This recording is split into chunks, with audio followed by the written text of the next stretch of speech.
Coming up on this episode of In Your Mind. And as our collective consciousness is being raised, as we're being exposed more to the actual injustice happening to, our Black friends and our Latinx friends and our, LGBTQ friends. Like, I think because of social media, because of camera phones, because of all the stuff happening, we're just now realizing like, ooh, yeah, we want to be equal. And I think the majority of Americans want everyone to feel and actually be equal. We're just unwilling to recognize the ways where we're not.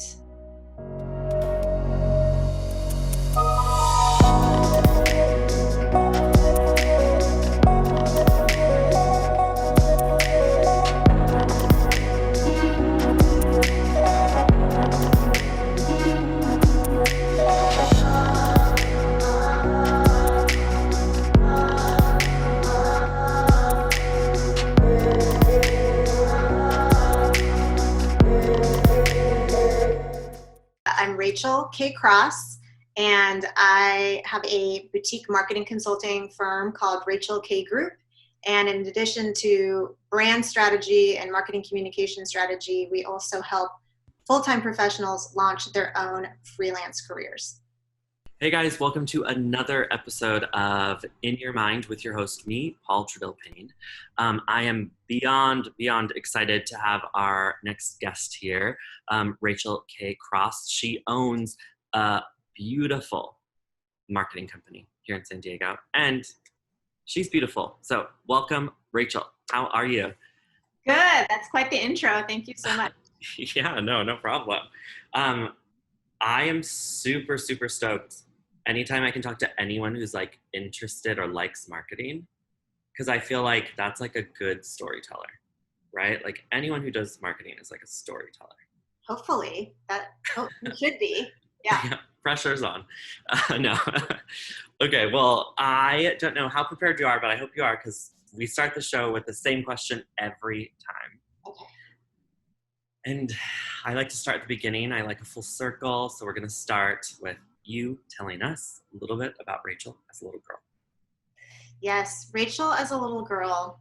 So I was born in India and emigrated to Canada when I was 5.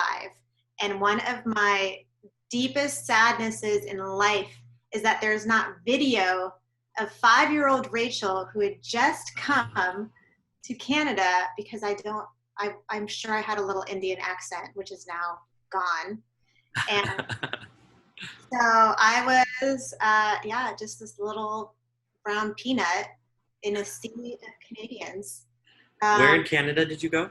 We moved to Vancouver, and then we moved to California when I was 7. And really was like, I look back at pictures and had a pretty great childhood as far as just always seemed happy and stoked. And now I know more about my personality, and I have a natural bent towards positivity. So it was, looking back again, like a lot of happy memories. I love that you just said that. How do you think that you've got that natural bent towards positivity? Well, I think, positivity is one of those things. I think some of us actually have it innately. I think it's a spectrum, but some of us are just born innately with more of it. And so I feel very blessed. I think that's true. And then on top of that, I think I've cultivated that through practices like gratitude and meditation and just other mindfulness practices that really help you focus on the things that are good around you in the world. What were your parents like growing up?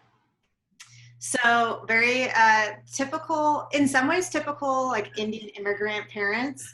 You know that when you say that, people are just going to assume whatever Mindy Kaling has put on a TV show, that's what they're going to say.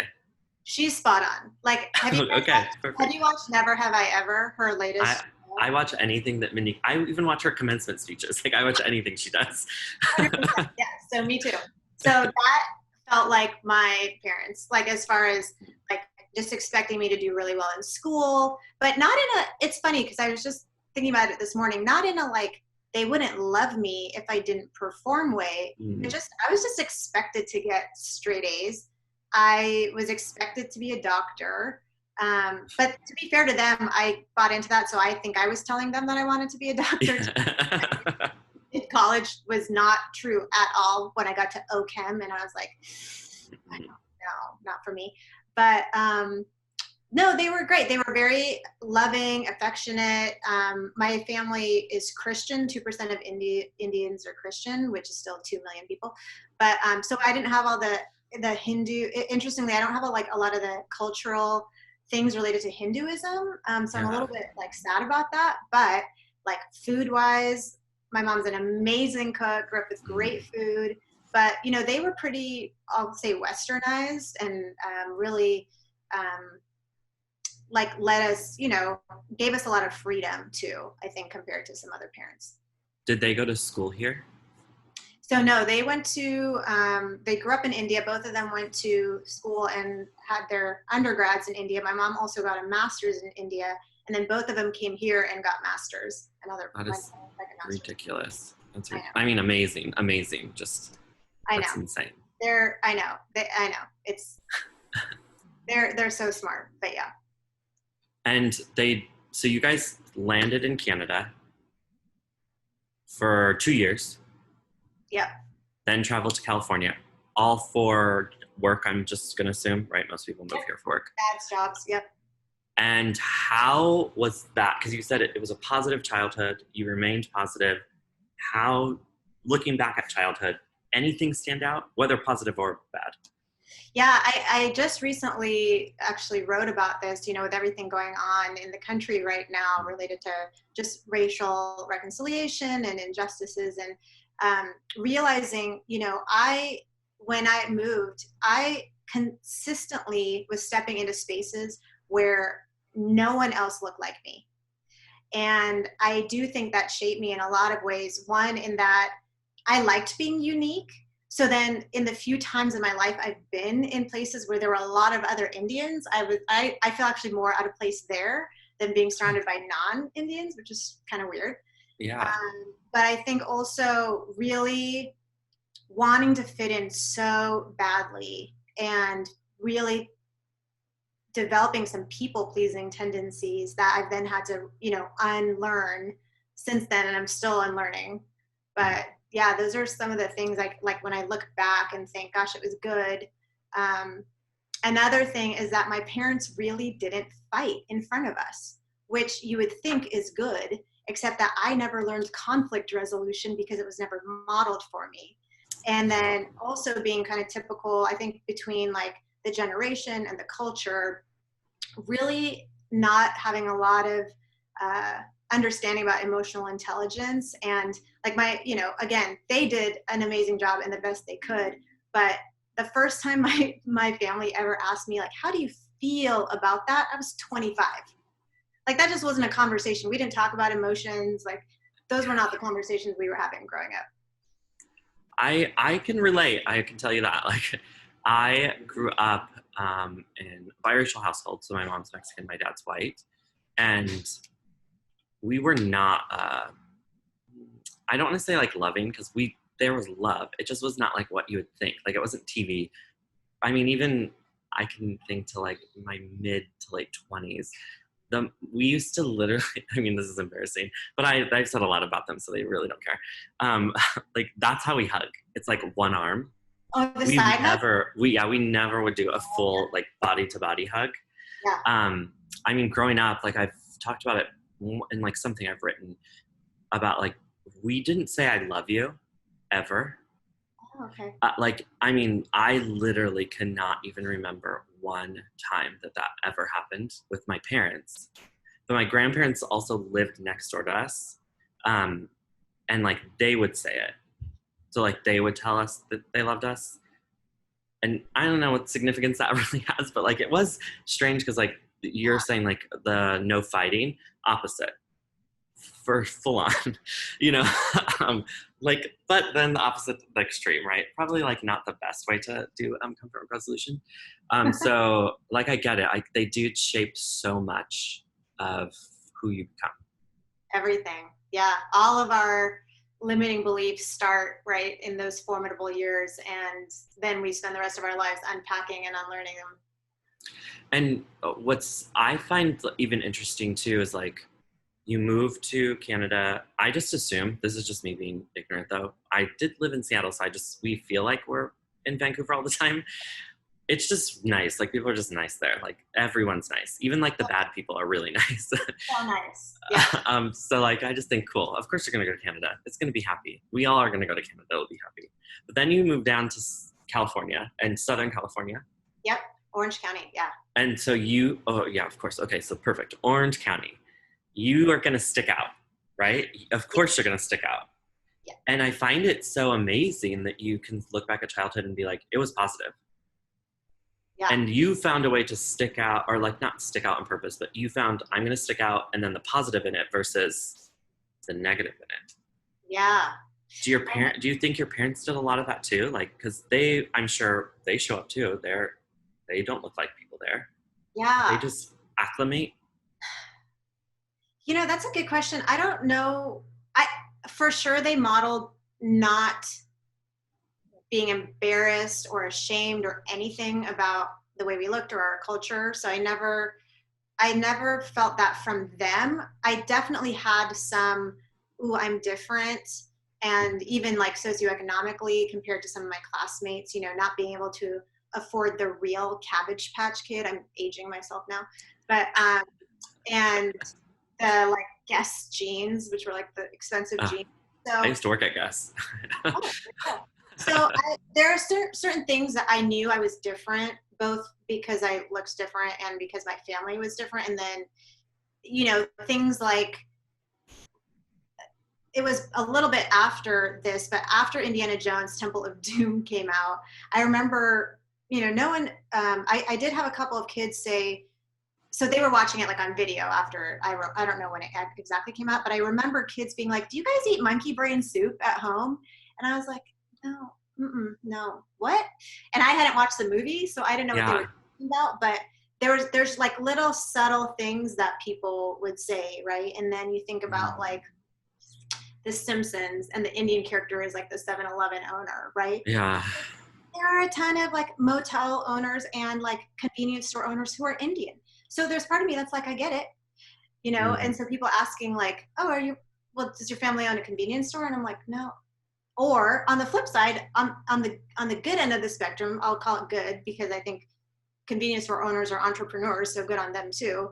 But, yeah, and they make a shit ton of money. I'll tell you, go own a gas station, you're gonna make a shit ton of money. Right. So like, are you guys doctors? So it's like there's like both and. So it's a very interesting. I'll say like the stereotypes have a wide spectrum, but generally speaking, there's a lot of positive ones as well. So it's kind of both and as like Mindy Kaling, I think brilliantly demonstrates in a lot of her work. Yeah. I mean, I think that's awesome to hear, honestly, in Orange County. Like truly, like I think that's awesome that happened in a good way in Orange County. Just, I don't know, knowing sort of how it is there, right? And like, it is very like, you do stand out right away in Orange County if you are not, honestly, just like blonde, truly, right? Like even just like a brown haired person sticks out in Orange County. Totally. And this was the good, and I think the intention and the good intention of color blindness that started in the 80s as a response to, you know, actual like the civil rights, what happened, you know, even post civil rights movement. And so it was good because I think people were like, oh, it's cool, like you're just one of us, which was good because then they treated me no different. Now, you know, of course, learning more about it and understanding, but they also didn't recognize that I had a very different experience of my home life, of where I came from, of my family, and even just, you know, my experience here has been different than them. To walk into a room and never see anyone like you, you know, that in itself is very impactful. So it was good. And then, you know, I didn't experience a lot of prejudice here and there. There were things, but interestingly, most of the prejudice I experienced are because people didn't know what ethnicity I was. Like during the Gulf War, I was, my soccer team and I, this was in high school, I remember, we'll never forget this, we're walking to the bus and we had an away game and there was a visiting water polo team. So we were kind of crossing paths, this boys water polo team, and someone looked at me and screamed like go back to like Iraq or Iran or something, like you effing Arab or something like that. And I was like so confused because I'm looking around like, is someone who's Arabic Yeah. like, or Persian? Like, what's happening? And one of my teammates screamed back like, she's not from the Middle East, you mother ever. And like, it was really like, I was like, oh, they were talking to me. Oh, like I didn't even realize it because I was like so confused about it. So there's things like that have happened. But that based on my skin color, but maybe not actually knowing what I am. Yeah. That's yeah. I when you said that, I immediately thought of this TED Talk. I cannot think of her name, and she's so amazing. It was about being biracial, and it was from the UK. So like all the statistics and facts were from the UK, but it was about being biracial and how to survive, a biracial person will be forced to choose one or the other. And even if they don't feel that way, it's just like it's survival, like going through high school, you have to identify with one or the other so that you can then find a place. And they did this huge study of like the biracial children that like chose to be like, I don't want to, because if I pick, like if it were me, I pick white, then that means I don't honor my mom. Or if I pick Mexican, then that means I don't honor whatever. So they just chose not to. They all were, in a sense, for lack of a better word, ostracized. They then would find that they were alone, that they would eat alone, that they would typically have like no friends. And it was because both places could not accept them for being blended. Mm-hmm. Like they had to say like, you have to fit in a box. And so like, I just loved her explanation of it, because it was like, we are just a human people. And so that means like that prejudice and that bias and all of that, it can expand anything, right? Because like that doesn't really matter. You can't be only a racist if you're white. Like you can be a racist anybody to anything. Well, every person on earth has implicit bias. 100%. Like, and yeah. So I love that you said that too, because it's like, yeah, you found this way to like, right, like make it work. And I love especially that you talked about the that idea of like, I don't see color. Yeah. And honestly sharing, I think, a side of it that even I don't think about. Like I'm always the first to be like, the minute some Karen, right, wants to post about like she doesn't see, I'm like the first to be like, let's stop, please. Yeah. But you're right. There was a positive aspect to it. It just shifted a little bit, right? Yeah. The intention was good, and as our collective consciousness is being raised, as we're being exposed more to the actual injustice happening to, you know, our Black friends and our Latinx friends and our, you know, LGBTQ friends. Like, I think because of social media, because of camera phones, because of all the stuff happening, we're just now realizing like, ooh, yeah, we want to be equal. And I think the majority of Americans want everyone to feel and actually be equal. We're just unwilling to recognize the ways where we're not. Yeah. And so that's what colorblindness does, is if you can't see my color, then you also can't see the discrimination that I'm facing. Mm-hmm. So, yeah. I love that. Well, that was we went deep very fast while we're still in childhood. Oh my God. Right. Okay. So I want to make sure I get your entire story. So you did go to college, you became an entrepreneur. Like, tell us this journey. Like, how did that happen? Yeah. So in college, I realized sophomore year, I do not want to be pre-med. I looked, because it was back in the day, I looked at like the book of all the like classes you had to take for different majors. And I was paying for it myself and thought, well, I still need to graduate in like less than 4 years if possible. So I just picked the major that had the most carryover from the general ed classes I had already taken, which was psychology. And I ended up loving it. And of course, now I'm like obsessed with all things like neuroscience and all that. But so then I ended up in marketing as a career right out of college. And I was always interested in that in college too. And I spent 12 years in corporate America working for really big companies, really cool projects, big brands, and loved it. And it was a really, really great education and training in business and marketing, and had amazing mentors as managers. And then I'll make this long story short, a division of a company I was working for shut its doors, and I decided to start my own thing. And so that was about 10 years ago, and I started Rachel K Group because I really wanted to pick the projects that I worked on, and I wanted to care about them. And I wanted to do it for companies that, at least in my worldview, were doing good in the world. So I focused on nonprofits, startups, small businesses that were doing something I believed in. Wow.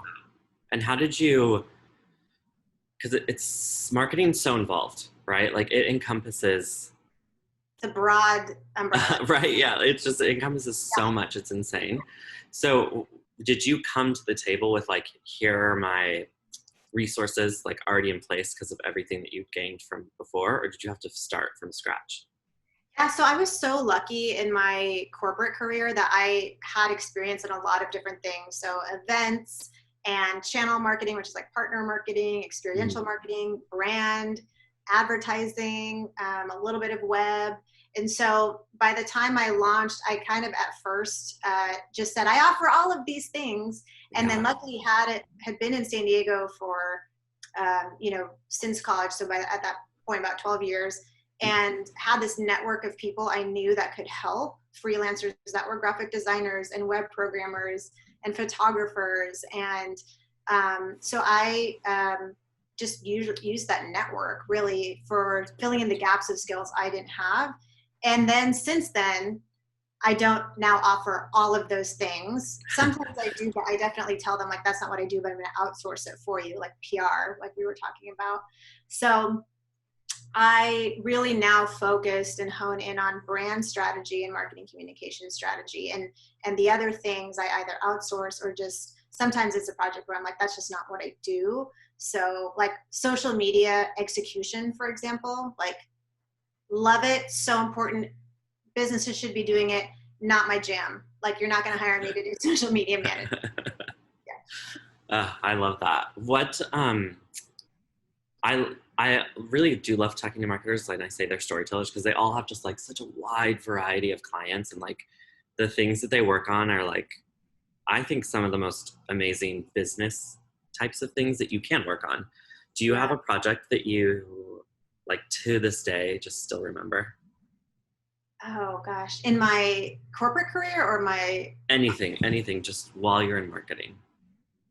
One of the favorite things I have ever done was when I was in advertising and brand at a company called Kyocera Wireless. So it was a division of a Japanese company that was a cell phone manufacturer. And they made like the first sliding phone. Do you remember those? Yes, yeah. A slider. We made that thing. We had a partnership with Virgin Mobile because they were one of the carriers that carried our phones. And we did this huge, we called it Virgin Mobile Fest. And it was this concert. We did it in Pimlico Park in Baltimore, Maryland. And we had the Killers and the Who and the Red Hot Chili Peppers and Wolf Mother and like this amazing lineup of bands at this festival. Wow. And worked so closely with them. And then I actually got to meet Richard Branson, which was pretty awesome. So, how was he? So kind, and like asked me about India, had actually been to Hyderabad where I was born, and like amazing. Wow. Yeah. Wow, that's awesome. I remember I got a marketing degree too.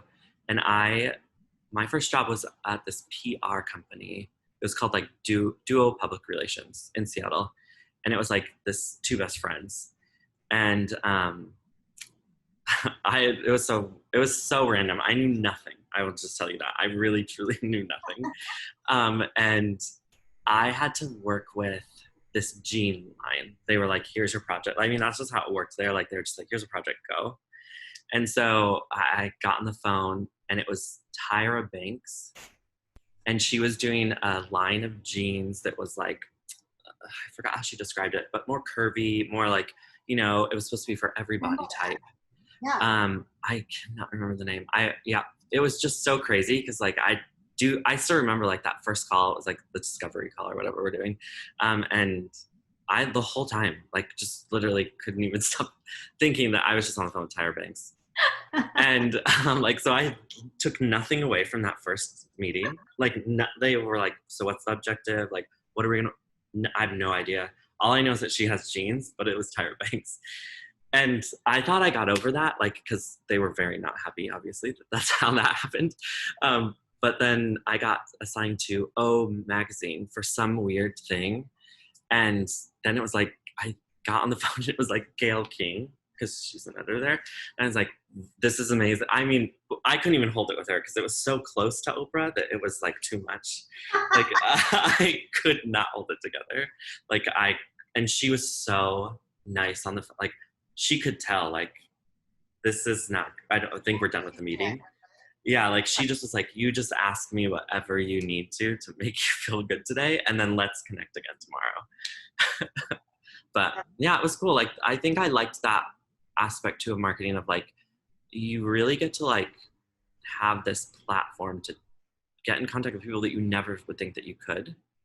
Yeah. And it's really like not hard. I mean, I don't want to say that the job's not hard, but like finding a way to connect to those people, it's not so difficult because it's just about networking, right? Like I was just on a podcast and they're like, what's your number one secret, or what would you tell people? And I always say the same thing, like, network. You have to just learn how to network. If you can learn how to network, you could literally do any job and make it successful because other people will help you. But yeah. I think now, you know, I was also thinking about the thing that really lights me on fire now, because that was I think that was fun. And now I think about one of my clients is San Diego Half Marathon, and I actually started working with them before they even launched. Next year will be the 10th year. This year it got shut down.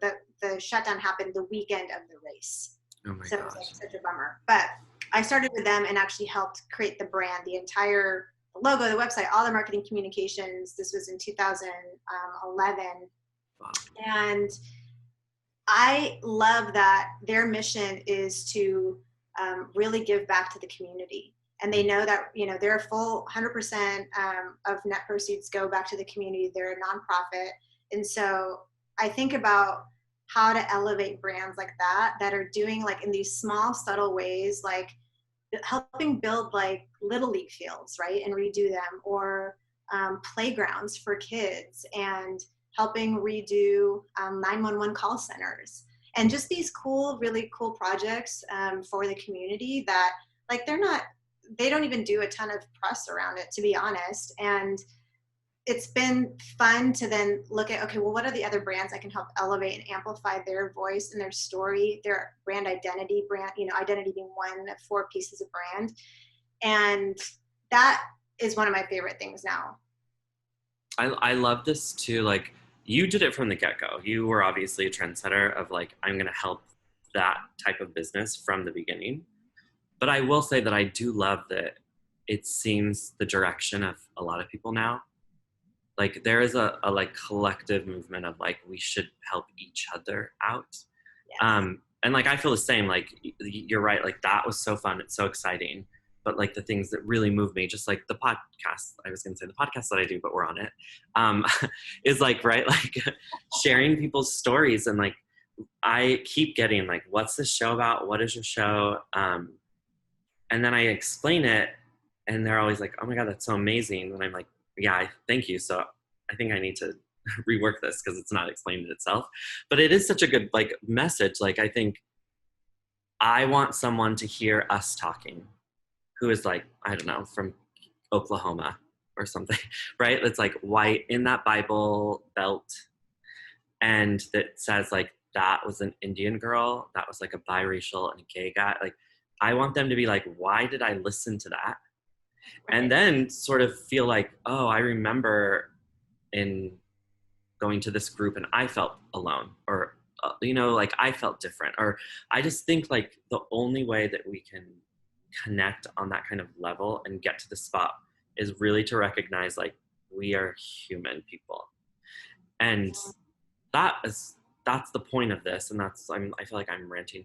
This is why though, it's because that message that you're saying and that you're doing is so impactful. And I'm so happy to see more people join that, because it needs to Yeah. happen, I think, a lot more.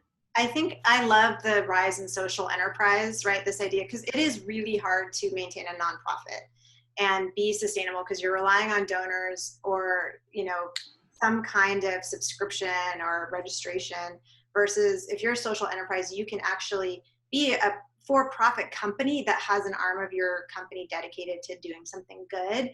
And so the more and more companies I see doing that, and I think that's also why I'm passionate about helping people launch their own, solopreneur careers, because a lot of people have that passion to do that and make an impact, at least by themselves and serving other clients in different ways who are doing the same thing. And so again, like, what is it that sets your soul on fire, but that also serves the world? And I think that intersection of those two things is where magic happens. I 100% agree with you. You are part of what generation? What's your generation called? I think I'm just at the tail end of Gen X. Okay. But I more identify with, is it Gen Y is the next one? I'm more identify with Gen Y. Gen Y. I think that's... God, now you made me forget what mine is. Aren't you a millennial? There we go. Okay. Yes. So millennial. So Gen X, Gen Y, millennial, right? I think so. And then it's like a Z? Isn't there a Z in there somewhere? And then there's whatever the people are now. I don't know. Right. But I will say, like, I've never felt like an old person until recently, where I was like, thank God for that generation. Because, like, they really are, like, finding this kind of stuff out. Like, I mean, I'm, mid-30s now, realizing, like, oh, I feel very passionate about giving back. They're, like, 19. Some of them are, like, 14, or, like, what was her name? Like, Greta for climate change. Yes. Oh, my God, like, who are these people that they have, like, that kind of, like, not only self-awareness, but even like mental capacity to understand how their role in this world can be. I don't know. I love that generation. I feel so old saying that, but it is true. Like, those people are like insane. I don't care what people say about kids. They're amazing. No, and they're so much more equipped to handle, because they know themselves better, because they are being raised by a generation of people who is starting to be awakened to emotional intelligence, and they are growing up knowing themselves better. Yeah. And I think that unlocks their potential to then do these bigger things and have confidence in who they are. And that's not for everyone. I mean, obviously there's always going to be people that aren't, but I believe that there's more and more of that as the generations grow younger. And then you think about your son, hopefully that just continues to increase. So by the time he's 14, he's like going to take over the world, I hope so. He better. He needs to take care of me. But I even say that too, because it's something that you do, right? So you are, that marketing turned into like, I'm giving back and I'm helping. And you're now doing that for other people, to make other people aware and do that for their communities. Yeah. So last year, I just started dreaming about what's next for my business, and love it so much because I know I have found so much joy and freedom in it. And when I think about, you can call it your spiritual vision or unique genius, I really feel like that is my jam. Like, I am here to help others find their freedom and joy. And for some people, that means starting their own business. And so I know when I started, I was doing a ton of research, and I just made a lot of mistakes, because you can do all the research you want, but I didn't feel like there was a clear cut, do this first and then do this and then do this. I didn't start necessarily with a spiritual vision, but it ended up working out. So now I really want to help people have this foundation of who are you really at your core? What kind of life do you want to have? What's the impact that you want to have on the world? And then let's build a business based on that. So that's how I help people now. And I love that. So life-giving, and it's so fun. Like, I have so much fun doing it. That, I feel like, is the perfect segue into this is actually our final rapid questions. But before I ask that, please tell everybody how they can follow, get in touch with you, maybe even start a solo as a solopreneur with you? Yeah. So first of all, if they're interested in becoming a solopreneur or freelancer or consultant, they can go to my website, rachelkgroup.com/checklist. And I call it the ultimate launch guide, to starting your business. And they can just download that. It's super simple, really clear cut way, like gives you first simple steps to start.